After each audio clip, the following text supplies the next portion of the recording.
മാന്യ പ്രേക്ഷകർക്ക് എൻ്റെ പ്രണാമം. ഇന്നലെ ജ്യോതിഷ സെമിനാറിൽ ചോദിച്ച അനവധി ചോദ്യങ്ങൾക്ക് മറുപടി പറയുകയുണ്ടായി. ചോദ്യങ്ങൾ വളരെ ധാരാളമുണ്ടായിരുന്നതുകൊണ്ടും സാധാരണക്കാർക്ക് ഇതുപോലെയുള്ള ചോദ്യങ്ങൾ ചോദിക്കാനുള്ള അവസരം ലഭിക്കാത്തതുകൊണ്ടും എന്നാൽ സംശയങ്ങൾ ധാരാളം വെച്ചുകൊണ്ട് നമ്മൾ മുമ്പോട്ട് പോകുന്നത് കൊണ്ട് കഴിയുന്നത്രയും സംശയങ്ങൾ നിരാകരിക്കാൻ, ഇല്ലാതെയാക്കാൻ ഇത്തരത്തിലുള്ള ചോദ്യങ്ങൾ ഉത്തരം പറയുമ്പോൾ സാധിക്കുമെന്ന് കുറേ കാലമായിട്ട് വിചാരിക്കുന്നു. അത് വളരെ വ്യക്തമായിട്ട് നമുക്ക് സാധിച്ചതാണ് ഒക്ടോബർ മാസം 5-ാം തീയതി ഞായറാഴ്ച നടന്ന അസ്ട്രോളജിയെക്കുറിച്ചുള്ള സെമിനാറിൽ. കുറേ കൂടി ചോദ്യങ്ങളുണ്ട്, അതിനുള്ള മറുപടി കൂടി ഇന്ന് നൽകുന്നു. കർമ്മവാസനയുടെ ഉൽപ്പത്തി ആദ്യം എങ്ങനെ ഉണ്ടായി? കർമ്മവാസന, ജീവൻ എന്നുള്ളതിനെല്ലാം സയൻസിൽ വേണമെങ്കിൽ നമുക്ക് ഒരു മറുപടി നൽകാം. സോഡിയം എന്ന ആറ്റം അത് വിഷമുള്ളതാണ്, അതിന് ഉപ്പിൻ്റെ സ്വാദില്ല. ക്ലോറിൻ എന്ന വാതകം അതും വിഷമുള്ളതാണ്, അതിനും ഉപ്പ് എന്ന സ്വാദില്ല, സോൾട്ടിഷ് അല്ല. സോഡിയവും ക്ലോറിനും കൂടി ചേരുമ്പോൾ സോഡിയം ക്ലോറൈഡ് എന്ന കറിയുപ്പായി മാറും, അതിന് വിഷമില്ല. അപ്പോൾ രണ്ട് ദോഷങ്ങൾ സോഡിയത്തിനും ക്ലോറിനും ഉണ്ടായിരുന്നത് നഷ്ടപ്പെട്ടു, പുതിയൊരു ഗുണം വന്നു. അത് സോൾട്ടായിട്ട് നമുക്ക് ഉപയോഗിക്കാം, വിഷമല്ലാതെയായി എന്നുള്ളത്. ഇതിന് വേണമെങ്കിൽ ഫിസിക്സിൽ എമർജന്റ് പ്രോപ്പർട്ടി എന്ന് വേണമെങ്കിൽ പറയാം. എമർജന്റ് പ്രോപ്പർട്ടി എന്ന് പറഞ്ഞാൽ ഒരാറ്റം ഒരു മോളിക്യൂളായി തീരുമ്പോൾ, മോളിക്യൂളുകൾ അഗ്രിഗേറ്റ് മോളിക്യൂളുകളായി തീരുമ്പോൾ, അഗ്രിഗേറ്റ് മോളിക്യൂളുകൾ വലിയ സെല്ലുകളായി തീരുമ്പോൾ, സെല്ലുകൾ ടിഷ്യൂ ആയി തീരുമ്പോൾ, ടിഷ്യൂസ് ഓർഗൻസ് ആയി തീരുമ്പോൾ, കുറേ പുതിയ പുതിയ പുതിയ പുതിയ പുതിയ ക്വാളിറ്റീസ്, ക്വാളിഫിക്കേഷൻസ്, ഇൻഹറൻ്റ് ഇൻട്രിൻസിക് ആയിട്ടുള്ള വാസനകൾ ജനിക്കും. അപ്പോൾ എന്നു മുതൽക്കാണോ ആറ്റങ്ങൾ മോളിക്യൂളുകൾ അഗ്രിഗേറ്റ് മോളിക്യൂളുകളുമായി മാറിയത്, അന്നു മുതൽക്ക് കർമ്മവാസന ആരംഭിച്ചിട്ടുണ്ട്. ഭാരതം ഹിന്ദുക്കൾക്ക് മാത്രം ആയിത്തീരുന്ന ഒരു സുവർണ കാലഘട്ടം ഉണ്ടാകുമോ? എനിക്ക് വളരെ സന്തോഷം തോന്നിയൊരു ചോദ്യമാണ്. ഇന്നലെ ടൈംസ് നൗ എന്ന മാഗസീനിൽ, ടൈംസ് നൗ എന്ന ചാനലിൽ ഒരു നല്ല കാഴ്ച കണ്ടു. ഇന്ത്യ പാകിസ്ഥാൻ ബോർഡറിൽ വെടിവെപ്പ് നടക്കുകയാണെന്ന് നിങ്ങൾക്കറിയാം. അതിൽ ഫരീദ് ഖാൻ ഒരു മുസ്ലിമാണ്. അദ്ദേഹത്തിന് പാകിസ്ഥാൻകാരുടെ വെടിയേറ്റു. അദ്ദേഹം ഇന്ത്യൻ സോൾജറാണ്. അദ്ദേഹത്തിനെ ആശുപത്രിയിൽ കൊണ്ടുപോയി ചികിത്സിക്കുന്ന സമയത്ത് ഈ ടൈംസ് നൗ ചാനലിൻ്റെ ഒരാൾ ചെന്ന് ഇൻ്റർവ്യൂ നടത്തുകയാണ്. നിങ്ങൾ ആശുപത്രിയിൽ നിന്ന് വിട്ടാൽ ബോർഡറിലേക്ക് പോവോ അല്ല വീട്ടിലേക്ക് പോവോ എന്നൊരു ചോദ്യം. അയാൾ ചോദിക്കുകയാണ്, നിങ്ങൾ എന്ത് ചോദ്യമാണ് ചോദിക്കുന്നത്? ഞാനൊരു ഇന്ത്യൻ പട്ടാളക്കാരനാണ്. പാകിസ്ഥാൻകാർ ഒരു വെടി ഇന്ത്യയിലേക്ക് അയച്ചാൽ ഞങ്ങൾ 3 വെടി. If they are firing once we will be firing back 3 times. അവർ ലൈഫ് ഈസ് ഫോർ ദാറ്റ്. ആ ക്യാ ബോൾ രേ സാർ? വളരെ ദേഷ്യത്തിൽ വികാരത്തോടുകൂടി പറയാണ്. ഇപ്പോൾ ഫരീദ് ഖാനെ പോലെയുള്ളവരും ഇന്ത്യക്കാരാണ്. ഇന്ത്യ ഹിന്ദുക്കൾക്ക് എന്ന് പറയുമ്പോൾ ഹിന്ദു എന്ന വാക്കിന് നമുക്കൊരു ഡെഫിനിഷൻ ഉണ്ട്. ആസിന്ധു സിന്ധു പര്യന്തം യസ്യ ഭാരതഭൂമികാഹ മാതൃഭൂഹു പിതൃഭൂഹു പുണ്യഭൂഹു കർമ്മഭൂഹു ജ്ഞാനഭൂഹു യജ്ഞഭൂശ്ചൈവ സവൈ ഹിന്ദുരീതി സ്മൃത. ഭാരതത്തെ ആരാണോ മാതൃഭൂമിയും പിതൃഭൂമിയും പുണ്യഭൂമിയും കർമ്മഭൂമിയും യജ്ഞഭൂമിയും ജ്ഞാനഭൂമിയുമായിട്ട് എടുക്കുന്നത്, അവരെയാണ് ഹിന്ദുക്കൾ എന്ന് പറയുന്നത്. ഹിന്ദു എന്ന് പറയുന്നൊരു മതമല്ല. ക്രിസ്തുദേവൻ ഉണ്ടാക്കിയത് ക്രിസ്തുമതം, പ്രവാചകൻ ഉണ്ടാക്കിയത് ഇസ്ലാം മതം, ശ്രീബുദ്ധൻ ഉണ്ടാക്കിയത് ബുദ്ധമതം, ഗുരുനാനാക്ക് ഉണ്ടാക്കിയത് സിഖ് മതം. എന്നാൽ ഹിന്ദു എന്ന വ്യക്തി ഉണ്ടാക്കിയതല്ല ഹിന്ദുമതം. അപ്പോൾ ഭാരതം ഹിന്ദുക്കൾക്ക് മാത്രമാണെന്ന് പറഞ്ഞാൽ 125 കോടി ജനങ്ങളുടെ മനസ്സിലും ഞാൻ ഭാരതീയനാണ്, ഇതെൻ്റെ മാതൃഭൂമിയാണ്, പുണ്യഭൂമിയാണ് എന്ന വികാരം എന്ന് ജനിപ്പിക്കുന്നുവോ അന്ന് അവരെല്ലാം ഹിന്ദുക്കളാണ്. അവർ ഏത് ഈശ്വരനെ ആരാധിച്ചാലും ഹിന്ദുക്കളാണ്. അങ്ങനെ നോക്കുകയാണെങ്കിൽ കുറച്ചു കാലം കൂടി കഴിഞ്ഞാൽ എല്ലാ ഭാരതീയർക്കും ഭാരതത്തോട് നല്ല ഭക്തിയും സ്നേഹവും ദേശസ്നേഹവും ഉണ്ടാവും. അവർ ഹിന്ദുക്കൾ ആയി തന്നെ കണക്കാക്കാൻ സാധിക്കും. മക്കയിൽ കാബയിൽ എന്താണ് വെച്ചിരിക്കുന്നത്? മക്കയിൽ കാബയിൽ വെച്ചിരിക്കുന്നതിൻ്റെ ഫോട്ടോ 1927 എടുത്ത ഫോട്ടോ യൂട്യൂബിലുണ്ട്. മക്ക കാബ എന്ന് കൊടുത്താൽ മതി. നല്ലൊരു ശിവലിംഗമാണ് കൊടുത്തിരിക്കുന്നത്. 360 ശിവലിംഗമാണ് അത്ര അതിനകത്തുണ്ടായിരുന്നത്. അപ്പോൾ പ്രവാചകനായ നബി പറഞ്ഞു, നീ ഒരെണ്ണം മതി, 360 എണ്ണം വേണ്ട. അപ്പം 359 ശിവലിംഗവും ചുറ്റിക കൊണ്ട് അടിച്ച് ഒരെണ്ണം മാത്രം വെച്ചു. അങ്ങനെയാണ് അവരുടെ ആ ഒരു ശിവലിംഗം വന്നത്. ഖലീഫ ഈ ശിവലിംഗത്തിനെ ചുംബിച്ചുകൊണ്ട് പറയുകയുണ്ടായി, എൻ്റെ യജമാനനായ പ്രവാചകൻ നബി നിന്നെ പൂജിച്ചിരുന്നത് കൊണ്ട് മാത്രമാണ് കല്ലായിട്ടുള്ള നിന്നെ ഞാൻ പൂജിക്കുന്നത്. അത് ആസ്ട്രോയിഡ് ആണെന്നും ധാരാളം പേര് പറയുന്നുണ്ട്. ആസ്ട്രോയിഡ് എന്ന് വെച്ചാൽ ചന്ദ്രനിൽ നിന്നോ മറ്റോ വന്ന ഒരു കല്ലാണെന്നും പറയുന്നുണ്ട്. അത് ശിവലിംഗം മാതിരിയാണ്. അവർ പ്രാർത്ഥിക്കുന്നത് തല മറയ്ക്കാതെയും ഒറ്റ വസ്ത്രം ഉടുത്തുകൊണ്ടുമാണ്. ഈ മുസ്ലിങ്ങളുടെ ആചാരങ്ങൾ ഈ പശുവിനെയും ആടിനെയും ഒക്കെ കൊല്ലുന്നത് മാറ്റി നിർത്തിയാൽ ബാക്കി ഏതാണ്ട് എല്ലാം തന്നെ ഹിന്ദുക്കളുടെ ആചാരമാണ്. ഉത്തരീയമിട്ടുകൊണ്ട്, അതുപോലെ പ്രദക്ഷിണം വയ്ക്കുന്ന രീതി, ഷർട്ട് ഇടാതെ പോകുന്ന രീതി, അതുപോലെ ചന്ദ്രനുമായിട്ട് ബന്ധപ്പെട്ടത്. ചന്ദ്രകല ശിവന്റെ അടയാളമാണെന്ന് നിങ്ങൾക്കറിയാം. അങ്ങനെ എല്ലാം ഈദുൽ ഫിത്തർ എന്ന് പറഞ്ഞാൽ പിതൃക്കളുടെ ദിവസമാണ്. ഫിത്തർ എന്ന് വെച്ചാൽ പിതൃക്കളാണ്. അങ്ങനെ ധാരാളം കാര്യങ്ങൾ മുസ്ലിങ്ങൾ ഹിന്ദുക്കളുടേതായിട്ട് ചേർന്നിട്ടുണ്ട്. ജ്യോതിഷം AD 505 ആരംഭിച്ചത് എന്ന് പറഞ്ഞല്ലോ. രാമായണത്തിലും മഹാഭാരതത്തിലും ജ്യോതിഷത്തെ പറ്റി പറയുന്നില്ലേ? ഞാൻ ജ്യോതിഷം AD 505 ആരംഭിച്ചതെന്നല്ല പ്രഭാഷണ വേളയിൽ പറഞ്ഞത്. AD 505 വരാഹമിഹിർ ആചാര്യൻ ബൃഹജ്ജാതകവും ഹോരശാസ്ത്രവും എല്ലാം എഴുതിയത്. ഇന്നത്തെ രീതിയിലുള്ള ജാതകത്തിനും ജ്യോതിഷത്തിനും ആരംഭം കുറിച്ചത് നല്ല രീതിയിൽ വരാഹമിഹിരാചാര്യനാണ്. അദ്ദേഹം AD 505 മുതൽക്ക് ഏതാണ്ട് 1500 വർഷങ്ങൾക്ക് മുൻപ് ആണ് ഇത്രയും സിസ്റ്റമാറ്റിക് ആയിട്ടുള്ള ജ്യോതിഷത്തിൻ്റെ ഉത്ഭവം എന്നാണ് പറഞ്ഞത്. ഒരു കശാപ്പുകാരൻ്റെ അവസ്ഥ, അയാൾക്ക് എന്തിനേയും കശാപ്പ് ചെയ്യാൻ ഒരു വിഷമവും ഇല്ല. അത് മനുഷ്യരെ ആയാലും വിരോധമില്ല, മൃഗത്തെ ആയാലും വിരോധമില്ല. കഴുത്തറക്കുന്നു, കൊല്ലുന്നു. ഒരുപക്ഷെ ചില മതത്തിലുള്ളവർക്ക് ഈ തീവ്രവാദം വരാൻ തന്നെ കാരണം ഈ കശാപ്പ് ചെയ്ത് ചോരയും മൃഗത്തിൻ്റെ പെടച്ചിലും മനുഷ്യൻ്റെ പെടച്ചിലും ഒക്കെ കണ്ടിട്ട് ഒരു ഫീലിങ്ങും ഇല്ലാത്തൊരവസ്ഥ വന്നതുകൊണ്ടാണ്. സിസേറിയൻ ചെയ്യുവാൻ ഡോക്ടറെ പ്രേരിപ്പിക്കുന്നത് പ്രകൃതിയായിരിക്കെ സിസേറിയനിലൂടെ ജനനം ജ്യോതിഷത്തിൻ്റെ പരിധിയിൽ വരുന്നില്ല എന്ന് എങ്ങനെ ഉറപ്പിച്ച് പറയാം? സിസേറിയനിലൂടെയുള്ള ജനനം ജ്യോതിഷത്തിൻ്റെ പരിധിയിൽ വരുന്നില്ല എന്നല്ല ഞാൻ പറഞ്ഞത്. സിസേറിയൻ ചെയ്ത് പുറത്തേക്ക് വന്ന ഒരു കുട്ടിയെ അതിൻ്റെ ജാതകത്തിലൂടെ അനലൈസ് ചെയ്യുമ്പോൾ സിസേറിയനാണ് എന്ന ഒരു ഓർമ്മ വേണം. പ്രകൃതി നിശ്ചയിച്ച സമയത്തിലൂടെയല്ല ആ കുട്ടി, പ്രകൃതിയുടെ മാർഗത്തിലൂടെയല്ല ഭൂമിയിലേക്ക് വന്നത്, മനുഷ്യൻ സൃഷ്ടിച്ച മാർഗത്തിലൂടെയാണ് വന്നത് എന്ന ഓർമ്മ വേണം. ഇവിടുത്തെ ഭീമഭട്ടർ ഓഡിറ്റോറിയത്തിലെ സ്റ്റേജിൽ വെച്ചിരിക്കുന്ന ഫോട്ടോകളിൽ ഗാന്ധിജിയുടെ ഫോട്ടോ ഉൾപ്പെടുത്താത്തത് എന്തുകൊണ്ടാണ്? ഗാന്ധിജിയുടെ ഫോട്ടോ സെപ്പറേറ്റ് ആയിട്ട് വെച്ചിട്ടുണ്ട്. അകത്തും വെച്ചിട്ടുണ്ട്, സ്കൂളിലും വെച്ചിട്ടുണ്ട്, എല്ലായിടത്തും വെച്ചിട്ടുണ്ട്. അപ്പോൾ യഥാർത്ഥത്തിൽ അവിടെ ഋഷിവര്യന്മാരുടെ ഫോട്ടോ ആണ് വെച്ചിരിക്കുന്നത്. ഏതായാലും ഗാന്ധിജിയുടെ ഫോട്ടോ അക്കൂട്ടത്തിൽ ഇല്ല എന്നുള്ളത് ഇതുവരെ ചിന്തിച്ചിട്ടില്ല. സ്കൂളിലും നാഷണൽ ഹെറിറ്റേജ് സെന്ററിലും ബാക്കി സ്ഥലത്തും ഗാന്ധിജിയുടെ ഫോട്ടോ വെച്ചതുപോലെ തന്നെ ഇവിടെയും വെക്കുന്നതിൽ ഒരു വിരോധവും ഇല്ല. ഇങ്ങനെ ഒരു സജഷൻ തന്നത് വളരെ സന്തോഷം. ഗ്രഹങ്ങൾക്ക് മനുഷ്യനിൽ സ്വാധീനമില്ലെന്നാണോ? ഗ്രഹങ്ങൾക്ക് മനുഷ്യനിൽ സ്വാധീനമുണ്ട്. ഈ ചില ജ്യോതിഷന്മാർ പറയുന്ന രീതിയിലുള്ള സ്വാധീനമല്ല അതുള്ളത്. ഞാൻ നേരത്തെ സൂചിപ്പിക്കുകയുണ്ടായി. ചൊവ്വ ഒരാളുടെ ലഗ്നത്തിലുണ്ടെങ്കിൽ അയാൾ എനർജറ്റിക് ആയിരിക്കും. ചൊവ്വയുണ്ടെങ്കിൽ അയാൾക്ക് ഭയങ്കര ഡൈജഷൻ പവർ ആയിരിക്കും. അയാൾക്ക് ധാരാളം ഭക്ഷണം കഴിക്കണമെന്ന് തോന്നും. ചൊവ്വ ലഗ്നത്തിലുണ്ടെങ്കിൽ എരിവ് കഴിക്കാൻ താല്പര്യമുള്ള ആളായിരിക്കും. ചൊവ്വ ലഗ്നത്തിലുണ്ടെങ്കിൽ അയാൾക്ക് വാഹനത്തിനൊക്കെയുള്ള യോഗം വളരെ കൂടുതലുണ്ട്.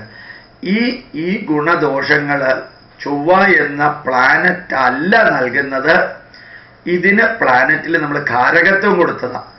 നമ്മുടെ ലഗ്നത്തിൽ ചൊവ്വയുണ്ടെങ്കിൽ ആ ചൊവ്വ നമ്മളെ സൂചിപ്പിക്കുന്നു ഇന്ന ഗുണങ്ങളും ദോഷങ്ങളും ഉണ്ടെന്ന്.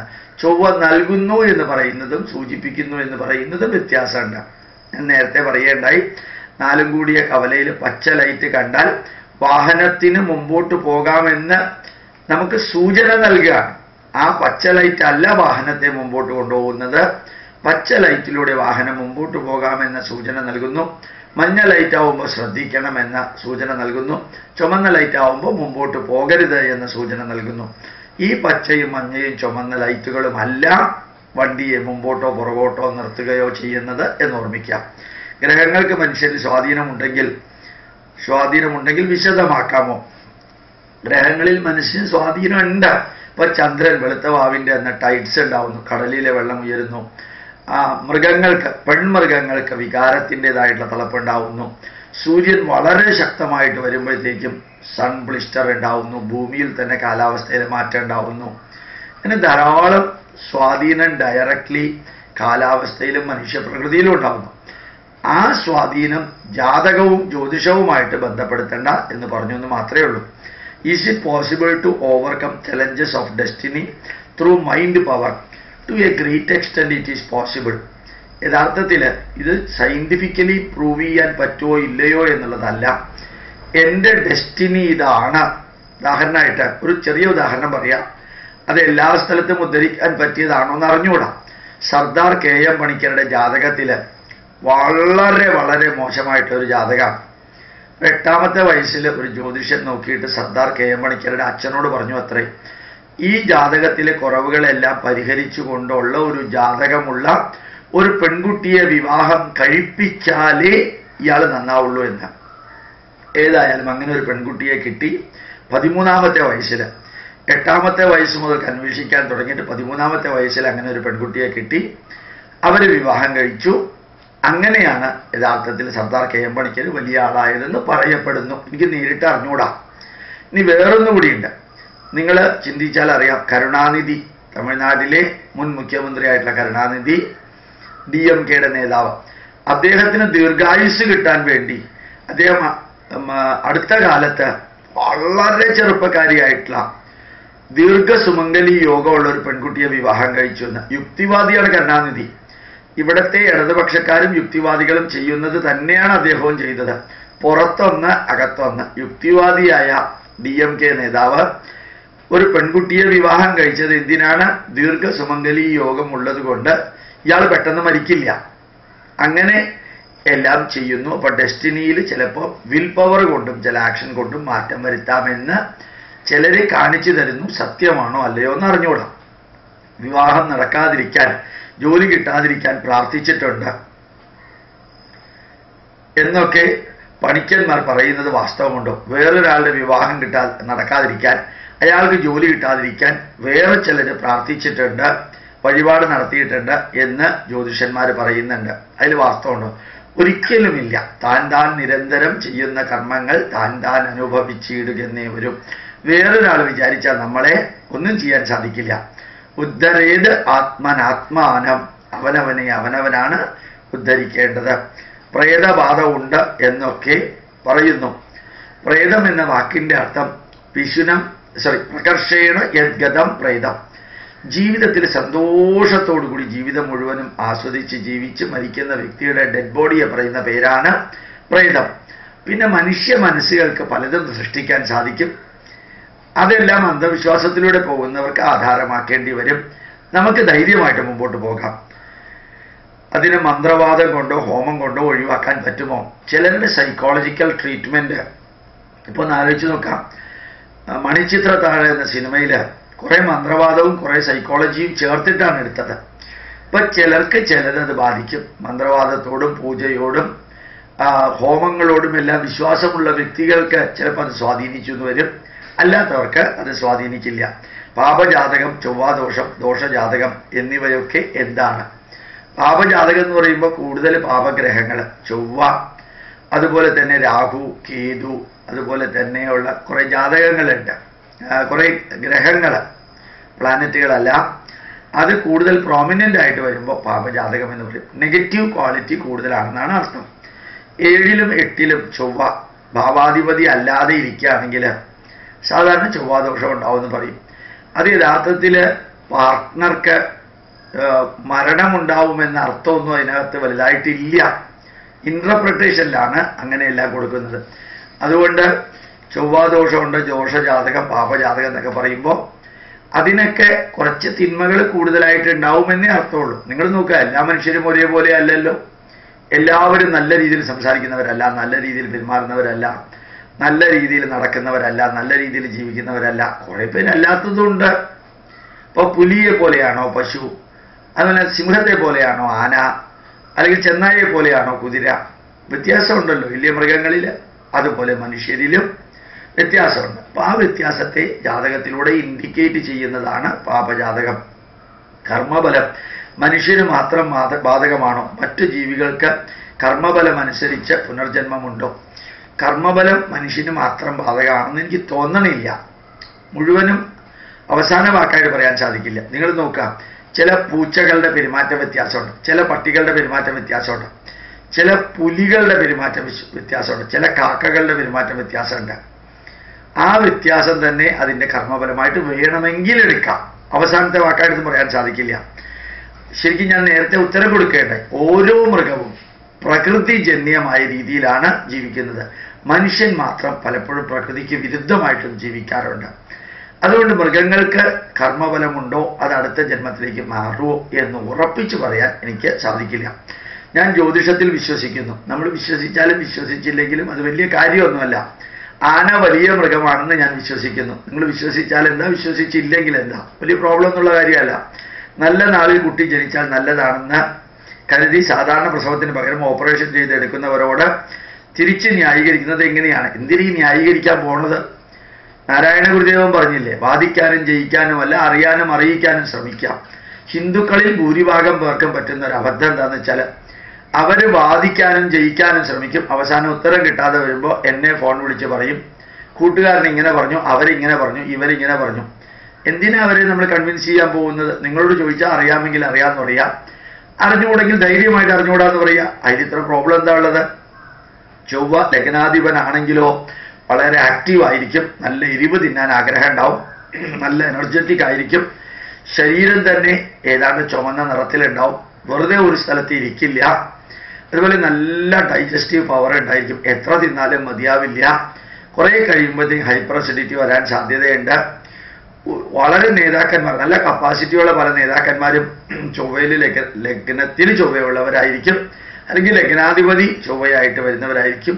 ചൊവ്വയുടെ ദൃഷ്ടി ലഗ്നത്തിനുള്ളവരായിരിക്കും, ചൊവ്വ ഉച്ചത്തിലുള്ളവരായിരിക്കും. ഇങ്ങനെയെല്ലാം സംഭവിക്കുന്നത് ഹൈലി എനർജറ്റിക്കിൻ്റെ ലക്ഷണമാണ് എന്ന് സൂചിപ്പിക്കുന്നു. അത് ചൊവ്വാഗ്രഹം നൽകുകയല്ല, സൂചിപ്പിക്കാം. ന്യൂമറോളജിയും അസ്ട്രോളജിയും കമ്പയർ ചെയ്യാൻ കഴിയുമോ? ഈ ലോകത്തിലെ എല്ലാ നോളജും ചില ഭാഗങ്ങളിൽ ഒരുമിച്ച് ചേരുന്നു, ചില ഭാഗങ്ങളിൽ ഒരുമിച്ച് ചേരുന്നു. നമ്മൾ കമ്പയർ ചെയ്യാൻ പോകണ്ട. നമ്മളിപ്പോൾ ബോട്ടണിയും ഫിസിക്സും തമ്മിൽ എന്തിനാണ് കമ്പയർ ചെയ്യാൻ പോണത്? നമ്മൾ ഫിസിക്സും കെമിസ്ട്രിയും തമ്മിൽ എന്തിനാണ് കമ്പയർ ചെയ്യാൻ പോണത്? ഫിസിക്സും ഹിസ്റ്ററിയും തമ്മിൽ എന്തിനാണ് കമ്പയർ ചെയ്യാൻ പോണത്? ഇനി കമ്പയർ ചെയ്യണമെന്നുണ്ടെങ്കിൽ അത്രയും സമയമുണ്ടെങ്കിൽ ചെയ്യാം, അല്ലെങ്കിൽ ഇതൊക്കെ നന്മകൾ ഉപയോഗിച്ചുകൊണ്ട് മുമ്പോട്ട് പോവാം. ന്യൂമറോളജിയുടെ അടിസ്ഥാനം എന്താണ്? വളരെ ഡീറ്റെയിൽ ആയിട്ട് എനിക്ക് അറിഞ്ഞൂടാ. വലിയ വിശ്വാസവും എനിക്കതിലില്ല. എനിക്ക് വിശ്വാസവും ഇല്ലാത്തത് കൊണ്ട് അത് പ്രയോജനം ഇല്ലാത്തതാണ് എന്ന് ധരിക്കാനും പാടില്ല. Did Nostradamus use astrology to predict the future? Nostradamus astrology ഉപയോഗിച്ചാണോ പ്രഡിക്ഷൻ നടത്തിയത്? നോസ്ട്രാഡാമസിന്റെ പുസ്തകം ഞാൻ മുഴുവനും വായിച്ചിട്ടുണ്ട്. എനിക്കൊരു ചുക്കും അതിൽ നിന്ന് മനസ്സിലായില്ല. അദ്ദേഹം അത് പറഞ്ഞിട്ടുണ്ട്, ഇത് പറഞ്ഞിട്ടുണ്ട് എന്നെല്ലാം പലരും പറയുന്നത് കേട്ടിട്ടുണ്ട്. അതൊന്നും നോസ്ട്രാഡാമസിന്റെ പുസ്തകത്തിൽ ഞാൻ കണ്ടില്ല. എങ്ങനെയാണോ ഇങ്ങനെയുള്ള കാര്യങ്ങൾ നോസ്ട്രാഡാമസ് പറഞ്ഞിട്ടുണ്ടെന്ന് പറയുന്നത് എനിക്ക് അറിഞ്ഞുകൂടാ. If so, why has there not been an Indian prediction of the world event? പലപ്പോഴും അനവധി കാലം മുമ്പോട്ടുള്ള കാര്യത്തെക്കുറിച്ചൊരു പുസ്തകത്തിൽ നമ്മൾ എഴുതാറില്ല. ദേശവും കാലവും മാറുന്നതിനനുസരിച്ച് സ്പേസും ടൈമും ഒബ്സർവറും മാറുന്നത് കൊണ്ട് ആവശ്യമുള്ള വ്യക്തിക്ക് ആവശ്യമുള്ള കാര്യത്തിൽ ആവശ്യമുള്ള സമയത്തുള്ള ഡയറക്ഷൻ കൊടുക്കലാണ് കുറെ കൂടി നല്ലത്. ഇപ്പൊ നോക്കുക, ഇന്ത്യൻ ഭരണഘടന തന്നെ എത്രയും അമെൻഡ്മെന്റ് ചെയ്തു. എല്ലാ ലോകത്തിലും ജനതയ്ക്കും വേണ്ടി ഒറ്റ ഭരണഘടന 1000 വർഷത്തേക്ക് വേണ്ടി എഴുതിക്കൂടെ എന്ന് ചോദിച്ചാൽ എന്താ അർത്ഥം? അഡീഷനും ഡിലീഷനും മോഡിഫിക്കേഷനും കറക്ഷനും റിജക്ഷനും വരുത്തേണ്ടി വരുന്നത് കൊണ്ടാണ് അനാദി കാലത്തേക്ക് വേണ്ടിയിട്ട് ഒരു ഫ്യൂച്ചറോളജി പുസ്തകം എഴുതാത്തത്. ഗ്രഹസ്വാധീനങ്ങളെ അലിഗോറിക് ആയിട്ടാണോ ഉപയോഗിച്ചിട്ടുള്ളത്? അലിഗോറിക് ആയിട്ടാണ് ഉപയോഗിച്ചിട്ടുള്ളതെന്ന് തോന്നുന്നില്ല. അതിലെ ചില കാര്യങ്ങൾ കമ്പ്യൂട്ടർ കാൽക്കുലേഷനിൽ ഉപയോഗിക്കുന്നുണ്ടെന്ന് കേട്ടിട്ടുണ്ട്, നേരിട്ട് എനിക്ക് അറിഞ്ഞുകൂടാ. ഗ്രഹബലങ്ങളെ എങ്ങനെ സ്വാധീനിക്കാം അതോ ഇല്ലയോ? ഗ്രഹബലങ്ങളെ എങ്ങനെ സ്വാധീനിക്കാം? പല ഗ്രഹങ്ങളും ഒരുമിച്ച് ചേരുമ്പോൾ ഗ്രഹങ്ങളുടെ യോഗം ഉണ്ടാവുന്നു. ചില ഗ്രഹങ്ങൾ നീചത്തിൽ വരുമ്പോൾ അതിൻ്റെ സ്വാധീനം, അതിൻ്റെ ഇൻഡിക്കേഷനിലെ ക്വാളിറ്റി കുറയുന്നു. ചില ഗ്രഹങ്ങൾ ഉച്ചത്തിൽ വരുമ്പോൾ ആ ഗ്രഹങ്ങളിലൂടെ ഇൻഡിക്കേറ്റ് ചെയ്യുന്ന ക്വാളിറ്റികൾ കൂടുതലായിട്ട് ആ വ്യക്തിക്ക് ലഭിക്കുന്നു. ചില ഗ്രഹങ്ങളുടെ ദൃഷ്ടികൾ വരുമ്പോൾ, സ്വക്ഷേത്രത്തിൽ വരുമ്പോൾ, ശത്രുക്ഷേത്രത്തിൽ വരുമ്പോൾ, മിത്രക്ഷേത്രത്തിൽ വരുമ്പോൾ അവയിൽ നിന്ന് ഇൻഡിക്കേറ്റ് ചെയ്യപ്പെടുന്ന ക്വാളിറ്റീസിന് ഏറ്റക്കുറച്ചിലുണ്ടാവുന്നു. ഹൈന്ദവ ദൈവരൂപങ്ങളുമായിട്ട് ജ്യോതിഷത്തിന് എന്താണ് ബന്ധം? ഹൈന്ദവ ദൈവരൂപങ്ങളുമായിട്ടല്ല ബന്ധം. ഇപ്പോൾ ഉദാഹരണമായിട്ട് ചൊവ്വാഗ്രഹം, അതിൻ്റെ ദേവത എന്ന് പറയുന്നത് ഭഗവതിയാണ്. ജൂപ്പിറ്റർ ദേവത എന്ന് പറയുന്നത് വിഷ്ണുവാണ്. ബുധൻ ദേവത എന്ന് പറയുന്നത് ശാസ്താവാണ്. ശുക്രൻ ദേവത എന്ന് പറയുന്നത് ഭദ്രകാളിയാണ്. അതുപോലെ ശനി ദേവത എന്ന് പറയുന്നത് രുദ്രനാണ്, ചിലപ്പോൾ ശാസ്താവാണെന്ന് പറയും. സൂര്യൻ ദേവത എന്ന് പറയുന്നത് വിഷ്ണുവായിട്ടെടുക്കാം. അതുപോലെ ചന്ദ്രൻ ദേവത എന്ന് പറയുന്നത് ദേവിയായിട്ടെടുക്കാം. എല്ലാ ഗ്രഹങ്ങൾക്കും ദേവതമാരുണ്ട്. എല്ലാ ഗ്രഹങ്ങൾക്കും ലോഹം ഉണ്ട്. എല്ലാ ഗ്രഹങ്ങൾക്കും നിറം ഉണ്ട്. നിറം നമ്മൾ കൊടുക്കുന്നുണ്ട്. ഇപ്പോൾ ചൊവ്വാഗ്രഹത്തിന് ചുവന്ന നിറമാണ്. അതുപോലെ എല്ലാ ഗ്രഹങ്ങൾക്കും ഒരു പക്ഷിയുണ്ട്. എല്ലാ ഗ്രഹങ്ങൾക്കും ഒരു വൃക്ഷമുണ്ട്. എല്ലാ ഗ്രഹങ്ങൾക്കും ഒരു ജന്തുവുണ്ട്. അപ്പൊ ഇതെല്ലാം ഗ്രഹങ്ങളുമായിട്ട് റിലേറ്റ് ചെയ്തിരിക്കുന്നത് എല്ലാത്തിൻ്റെയും നിലനിൽപ്പിനെ ലക്ഷ്യമാക്കിക്കൊണ്ടാണ്. ചായയ്ക്ക് ശേഷം ചോദ്യങ്ങൾ പരിഗണിക്കുന്നതല്ലേ നല്ലത്? ഇത് അവിടുത്തെ ചോദ്യമാണ് കേട്ടോ. മുജ്ജന്മ കർമ്മബലം, സഞ്ചിത കർമ്മബലം ഇവ ആത്മാവിനെ സ്വാധീനിക്കുന്നത്? ആത്മാവിനെ സ്വാധീനിക്കില്ല. ഞാൻ എൻ്റെ മുമ്പില് കുറച്ച് മുല്ലപ്പൂ വെച്ച് കഴിഞ്ഞാൽ ആ വായുവിന് മുല്ലപ്പൂവിൻ്റെ സ്വാധീനം ഉണ്ടാവും, സുഗന്ധം ഉണ്ടാവും. ആ മുല്ലപ്പൂ മാറ്റിയിട്ട് എൻ്റെ മുമ്പിൽ ഞാൻ കുറച്ച് ചാണകമാണ് വെച്ചതെങ്കിൽ ആ ചാണകത്തിൻ്റെ ഗന്ധം വായുവിനുണ്ടാവും. ഞാൻ മുല്ലപ്പൂവും മാറ്റി ചാണകവും മാറ്റിയാൽ വായുവിന് ഒരു ഗന്ധം ഉണ്ടാവില്ല. അപ്പോൾ ഈ ചാണകത്തിൻ്റെ ഗന്ധം വായുവിനെ സ്വാധീനിച്ചിട്ടില്ല, മുല്ലപ്പൂവിൻ്റെ ഗന്ധവും വായുവിനെ സ്വാധീനിച്ചിട്ടില്ല. വായു ഗന്ധം ഈ വാമ്പസി എന്ന് പറയാറുണ്ട്. വായുവില് എങ്ങനെയാണോ ഗന്ധം ബന്ധനമില്ലാതെ ഇരിക്കുന്നത്, അതുപോലെയാണ് ആത്മാവില് കർമ്മഫലങ്ങൾ ബന്ധിതമല്ല, അറ്റാച്ച്ഡ് ആണ്, ബോണ്ടഡ് അല്ല. അതിൻ്റെ അർത്ഥം എന്താ? പണ്ട് കാലത്ത് നമ്മൾ കത്തയക്കുമ്പോൾ അക്നോളജ്മെന്റ് വെക്കും. അക്നോളജ്മെന്റ് കത്തിൽ അറ്റാച്ച്ഡ് ആണ്, ബോണ്ടഡ് അല്ല. കത്തിനകത്തല്ല വയ്ക്കുക, പുറത്താ വയ്ക്കുക. അതുപോലെ ആത്മാവിനെ കർമ്മഫലം സ്വാധീനിക്കുന്നില്ല. ആത്മാവിനെ മുറിവേൽപ്പിക്കാനോ കത്തിച്ചു കളയാനോ ഒരു തരത്തിലുള്ള ക്ഷതമേൽപ്പിക്കാനോ കഴിയില്ല എന്നാണ് പറയുന്നത്. എന്നാൽ കർമ്മഫലങ്ങൾ ആത്മാവിനെ ബാധിക്കുകയും ചെയ്യുന്നു. ഇല്ല, കർമ്മഫലം ആത്മാവിനെ ബാധിക്കുന്നില്ല. ഏത് രീതിയിലാണ്? ഇപ്പൊ പറഞ്ഞ മലയാള വാക്ക് അച്ഛേദ്യോയം അദാഖ്യോയം അക്ലേദ്യോ ശൗഷ്യയേവച നിത്യ സർവഗതസ്ഥാണുരചലോയം സനാതന. അപ്പൊ ആത്മാവിനെ മുറിക്കാൻ സാധ്യമല്ല, കത്തിക്കാൻ സാധിക്കില്ല, നശിപ്പിക്കാൻ സാധ്യമല്ല, വെള്ളത്തിൽ അലിയിപ്പിക്കാൻ സാധ്യമല്ല, വായു കൊണ്ട് ശോഷിപ്പിക്കാൻ സാധ്യമല്ല. നൈനം ചിന്തന്തി ശസ്ത്രാണി നൈനം ദഹതി പാവക നചൈനം ക്ലേദയന്ത്യാപോ നച ശോഷയതി മാരുത എന്നാണ് ഭഗവത്ഗീതയിൽ പറയുന്ന രണ്ടാമത്തെ വരി. പക്ഷേ ആത്മാവിന് ഈ ആത്മാവ് എന്ന വാക്ക് രണ്ട് രീതിയിലാണ് നമ്മളുടെ പുരാണങ്ങളിലും ഭഗവത്ഗീതയിലും ഉപയോഗിക്കുന്നത്. ഒരു സ്ഥലത്ത് ആത്മാവിനെ ആത്മാവ് തന്നെയായിട്ട് എടുക്കുന്നു, സോളായിട്ട് എടുക്കുന്നു. വേറൊരു സ്ഥലത്ത് ആത്മാവിനെ ഞാൻ, അവനവൻ എന്നും എടുക്കുന്നു. ഉദാഹരണമായിട്ട് ഉദ്ധരേത് ആത്മനാത്മാനം, ഇവിടെ ആത്മാവെന്ന് പറയുന്നത് അവനവൻ തന്നെയാണ്. എന്നെ ഞാൻ ആത്മാവെന്ന് പറയും. ആത്മാവിൻ്റെ ബലം കൊണ്ടാണ് ഞാൻ നിലനിന്നതെന്ന് ചിലർ പറയാറുണ്ട്. എൻ്റെ ബലം കൊണ്ടാണ് ഞാൻ നിലനിന്നത്. തനിക്ക് ആത്മസാക്ഷാത്കാരം കിട്ടിയോ? ആത്മാനന്ദം കിട്ടിയോ? ആത്മാനുഭൂതി കിട്ടിയോ? അല്ലെ? ഇതിൻ്റെയൊക്കെ അർത്ഥം എന്താ? നിനക്ക് നിന്റെ ശരീരത്തിന് അനുഭൂതി കിട്ടിയോ എന്നാണ്. അപ്പൊ ആത്മാവ് എന്ന വാക്ക് രണ്ട് രീതിയിൽ ഉപയോഗിക്കും. ഒന്ന് ശരിക്കുള്ള ആത്മാവ്, സോള്. മറ്റൊന്ന് സോളല്ല, പകരം ഞാൻ, നമ്മൾ എന്ന അർത്ഥത്തിൽ ഉപയോഗിക്കുന്നു. അപ്പൊ ആത്മാവിനെ കർമ്മഫലം ബാധിക്കുന്നു എന്ന് എവിടെയെങ്കിലും ആരെങ്കിലും പറഞ്ഞാൽ വ്യക്തിയെ ബാധിക്കുന്നു എന്നർത്ഥം മാത്രം എടുത്താൽ മതി. ജയലളിത ശങ്കരാചാര്യരെയും കരുണാനിധിയെയും ബുദ്ധിമുട്ടിച്ചതിൻ്റെ ഫലമെന്ന പോലെ അവർക്ക് അനുഭവിക്കേണ്ടി വന്നു എന്ന് സാർ അഭിപ്രായപ്പെട്ടു. ഞാനും വിശ്വസിക്കുന്നു. ഒരു കാര്യം ഉറപ്പാ, ഈ ആന്ധ്രാപ്രദേശിലെ മെഹബൂബ് നഗറില് പാവപ്പെട്ട വ്യക്തികൾക്ക് ആത്മീയമായിട്ടുള്ള കർമ്മങ്ങൾ ചെയ്തുകൊണ്ടിരിക്കുന്നതിനിടയ്ക്കാണ് ജയലളിത അദ്ദേഹത്തിനെ ഒരു ക്രിമിനലിനെ പോലെ, ഒരു തീവ്രവാദിയെ പോലെ തുരുമ്പിച്ച് നശിക്കാറായിട്ടുള്ള ഒരു പോലീസ് വാനിൽ പിടിച്ച് കയറ്റി അദ്ദേഹം തമിഴ്നാട്ടിൽ കൊണ്ടുവന്ന് അറസ്റ്റ് ചെയ്തത്. ഈ ജയലളിത ഇവരെ അറസ്റ്റ് ചെയ്തത് ഈ ശങ്കരാചാര്യരുടെ മഠത്തിലുണ്ടായിരുന്ന ഒരു രാമനാഥൻ എന്ന് പറയുന്ന ആളെ ശങ്കരാചാര്യർ കൊല്ലാൻ കൂട്ടുനിന്നു എന്നുള്ളതാണ് ശങ്കരാചാര്യർക്കെതിരെ ഉണ്ടായ ആക്ഷേപം.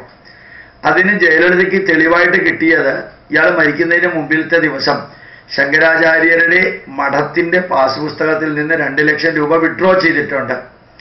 ആ 2 ലക്ഷം രൂപ വിഡ്രോ ചെയ്തു എന്ന ഒരു തെളിവിന്റെ പുറത്താണ് ഈ കൊലക്കുറ്റം ശങ്കരാചാര്യരുടെ തലയിൽ കെട്ടിവെച്ച് ഇത്രയും അധികം പീഡിപ്പിച്ച് മാതൃഭൂമി ഉൾപ്പെടെയുള്ള പത്രങ്ങൾ ഈ അടുത്ത കാലത്ത് ഒരു കുട്ടിയെ പട്ടിക്കൂട്ടിൽ നിർത്തി എന്ന് പറഞ്ഞ് മാതൃഭൂമിയെ പോലെയുള്ള ഒരു പത്രം എഴുതി കൂട്ടിയത് എന്താണെന്ന് കണ്ടാൽ ഭീകരമാണ്.